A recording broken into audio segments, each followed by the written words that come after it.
ഈശോയെ അന്വേഷിക്കുന്നുവെന്ന് അറിഞ്ഞപ്പോൾ ബഹളം കേൾക്കുന്ന സ്ഥലത്തേക്ക് ഈശോ വേഗം പോകുന്നു. അവിടെ എത്തിയപ്പോൾ ഉച്ചത്തിൽ വിളിച്ചു പറയുന്നു, ഈ സ്ഥലത്തിന് സമാധാനവും ബഹുമാനവും നൽകൂ. കാഴ്ചവയ്പിന്റെ സമയത്തെ ബഹുമാനിക്കൂ. ഓ ഈശോയെ സ്വസ്തി, ഞാൻ അലക്സാണ്ടറാണ്. എനിക്ക് സ്ഥലം തരൂ നായ്ക്കളെ. ഈശോ ശാന്തമായി പറയുന്നു, ശരി, അവന് സ്ഥലം കൊടുക്കൂ. അവിശ്വാസിയായ ഇവനെ ഞാൻ വേറൊരിടത്തേക്ക് കൊണ്ടുപോയിക്കൊള്ളാം. ഈ സ്ഥലം നമുക്ക് എത്ര വിലപ്പെട്ടതാണെന്ന് ഇയാൾക്ക് അറിഞ്ഞുകൂടല്ലോ. ആളുകൾ ഇടം കൊടുക്കുന്നു. ഈശോ ഭടന്റെ അടുത്തെത്തുന്നു. അയാളുടെ പടച്ചട്ടയിൽ രക്തം പുരണ്ടിരിക്കുന്നു. നിനക്ക് മുറിവേറ്റതാണോ? വരൂ, നമുക്കിവിടെ നിൽക്കാൻ പറ്റുകയില്ല.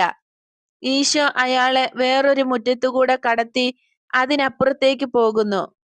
എനിക്ക് മുറിവേറ്റതല്ല, ഒരു ചെറു ബാലൻ.